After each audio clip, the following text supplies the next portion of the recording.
ولا يزال الجميع يتساءل: هل وباء كورونا صنيعة صينية أم تراها أمريكية؟ وماذا لو كان هناك احتمالات أخرى؟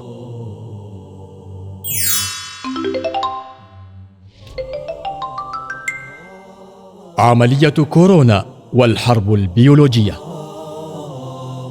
إن نشوب حرب عالمية ثالثة من أجل فرض نظام عالمي جديد في الاقتصاد الرأسمالي ستؤدي حتما إلى استعمال أسلحة الدمار الشامل، ولكنها في الوقت نفسه تنطوي على خطر الهلاك، فتقرر أن تكون حربا باردة، أي حربا بأسلوب جديد، وهي الحرب الفيروسية هذه المرة. وهنا ظهر فيروس كورونا. إن هدف الوباء هو إحداث حالة شبيهة بالكساد الكبير الذي حصل قبل قرن تقريبا، حيث تنهار معها الأسهم وتفلس الشركات، وهناك أطراف تترقب وصول الأسهم إلى الحضيض لكي تشتري الشركات والمصانع التي أفلس أصحابها بثمن بخس وتحكم قبضتها على الاقتصاد العالمي والسيطرة على الحكومات. وإنهم يسخرون وسائل الإعلام والمنظمات الدولية، وكلها تابعة لهم وتدار بأموالهم، ليس لمعالجة الوباء أو إرشاد البشر للتعامل معه، بل لإحداث حالة من الذعر والفزع لتضخيم آثار الوباء النفسية والاقتصادية والاجتماعية، لإجبار الحكومات على اتباع إجراءات تسرع من وتيرة الانهيار.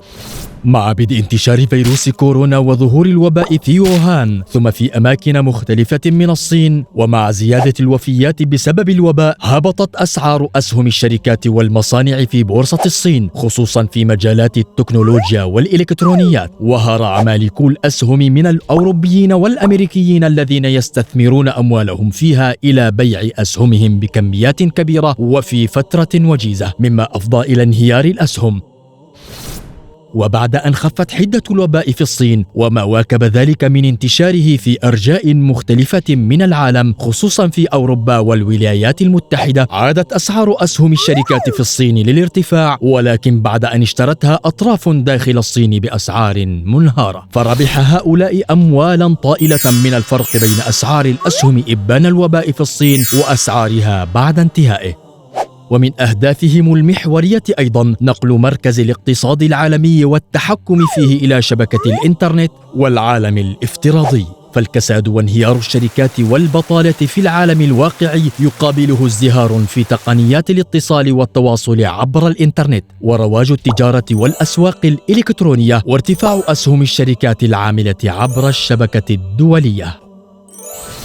وبينما كان العالم يواجه فيروس كورونا المخيف، أعلن بنك الصين المركزي بدء إصدار عملة الرينمنبي الرقمية الإلكترونية، وتم إصدارها فعلا في شهر نيسان عام 2020، وتم تسجيلها في سلات العملات في أسواق المال. وتقوم الحكومة الصينية بصرف رواتب الموظفين في المدن الكبرى بالرينمنبي الرقمي، وبذلك تكون الصين أول دولة في العالم تصدر عملة إلكترونية رسمية وتتعامل بها.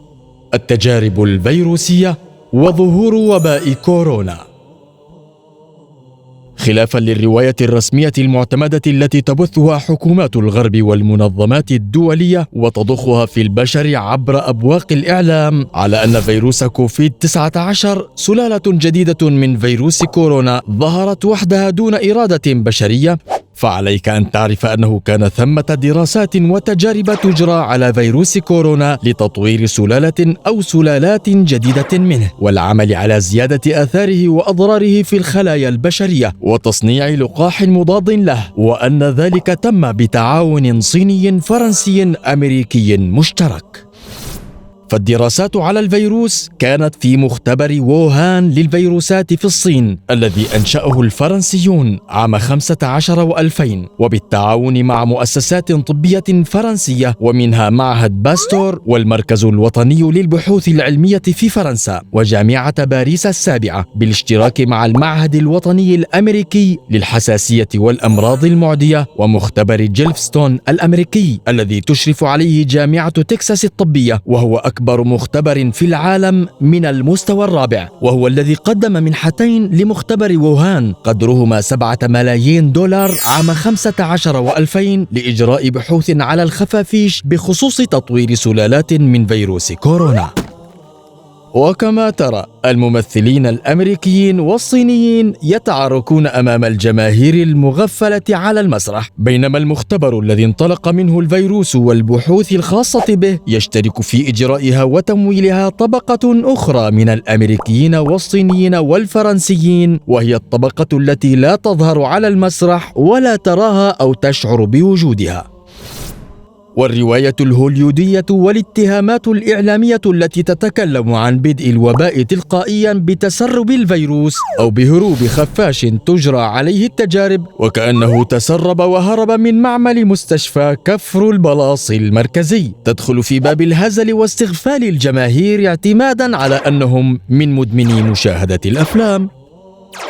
فإطلاق الفيروس من مختبر ووهان لا يمكن أن يكون فعلا عفويا، ولا بد من وجود إرادة وتدبير بشري خلف هذا الإطلاق، والذي تسبب في إطلاق الفيروس يعلم أنه يبدأ بذلك وباء، لأن مختبر ووهان الذي انطلق منه الفيروس أسس على أنه مختبر للفيروسات الخطرة، وهو مختبر من المستوى الرابع، وهذا النوع من المختبرات يخضع في عمله لضوابط أمنية وعسكرية وقيود عديدة ومشددة، ويكون التعامل مع الميكروبات فيه من خلال إجراءات صارمة وداخل أماكن معزولة ومصمتة ومصممة بطريقة خاصة، ولا تسمح بتسرب الميكروبات إلى خارجها. ويجدر بالإشارة هنا أن الحرب الفيروسية لن تنتهي حالما تسجل الإحصاءات الطبية انخفاضا ملحوظا في عدد حالات العدوى والوفاة بفيروس كورونا، بل ستنتهي عندما تصل أسواق الأسهم إلى الحضيض، وفي هذه اللحظة سيشتري أصحاب الأموال كل الأصول التي فقدت قيمتها، وسيبلغون مستوى جديدا من السيطرة على الاقتصاد العالمي. أصحاب الأموال الذين دبروا الجائحة الحالية لن يكونوا في حاجة إلى تطور اقتصادي دوري بلا نهاية، ما يعنيهم هو الهدف النهائي، أي فرض سلطتهم على العالم. وفي ختام هذا المقطع يتبقى أن نعرفكم على هذه الطبقة الغامضة والمنتشرة في الكثير من دول العالم، ولا تظهر على المسرح وتخطط للسيطرة على العالم، ولهذا سوف ندعوكم وبشدة لقراءة كتاب كورونا للدكتور بهاء الأمير. كما يسعدنا جدا أن نقوم بإهداء هذا المقطع إلى الرجل الذي أنار دربنا بكتاباته وبحوثه القيمة التي كانت مادة للكثير من مقاطعنا ومنشوراتنا، إلى الدكتور بهاء الأمير المتخصص في تاريخ الحركات السرية. ومن أجل مساعدتنا في صنع مقاطع الأنفوغرافيك يمكنكم دعمنا عبر موقع باتريون والاطلاع على متجر قناة صناعة الوعي.